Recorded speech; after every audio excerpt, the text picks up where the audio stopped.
Mexico, and we saw the Rio Grande Gorge Bridge. There are many different sights I saw, and I saw a lot of rivers and a lot of mountains and a lot of beautiful things. But I also saw something that really horrified me and saddened me. In 10 different spots on the bridge, there were suicide hotline machines placed perfectly to prevent people from jumping off of the bridge. So in that moment when I saw those hotline machines, I thought to myself, how many people have died on this bridge, or how many people have been close to dying on this bridge? And what would I have done in that situation if I could have helped them? Just like me, how I was indirectly affected by this, I'm guessing that at least one person in this room has also been directly or indirectly affected by suicide. So because it is such a serious issue in today's society, it is time we take action in the fight for suicide prevention, and we stop the pain people experience from losing their loved ones. And the bridge in Taos, New Mexico is a reminder of this fight. So why is it so important that we fight? It is important because how many people it affects.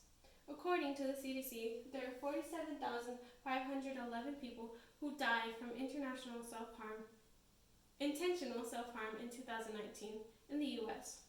And also, according to the American Foundation for Suicide Prevention, suicide was the 10th leading cause of death in the United States in 2019.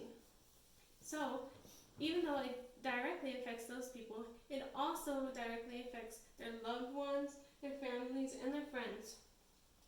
According to the American Association of Suicidology, for every suicide, there was an average of 135 people exposed who knew the person who had died. It goes on to say that each suicide affects a large circle of people who may be in need of clinical services or support following exposure. So because it affects so many people directly, like the people who have died and their loved ones, it is important that we help. But there is hope, and there is things that we can do to directly help in the fight. So one thing that we can do is just being kind to one another. Kindness gives a light in someone's day, and it can really help increase the mood, even if a person is feeling down. Steve Seidel, who specializes in behavioral health, says that kindness can increase your sense of connectivity with others, which can directly impact loneliness, improve low mood, and enhance relationships in general. Also, another thing that we can do is reach out and offer different ways of seeking help.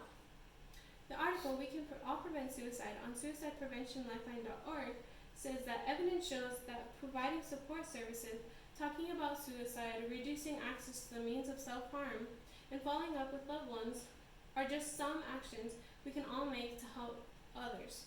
We can all take to help others. Another final thing that we can do is know the warning signs.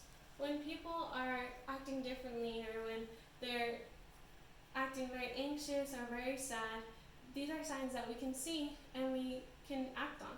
So some signs are, they say that there are burdens, they say that they want to die, they say that they have no reason to live, and many more signs. So when we see these signs and when we choose to help, amazing things can happen, and you can also save a life from this.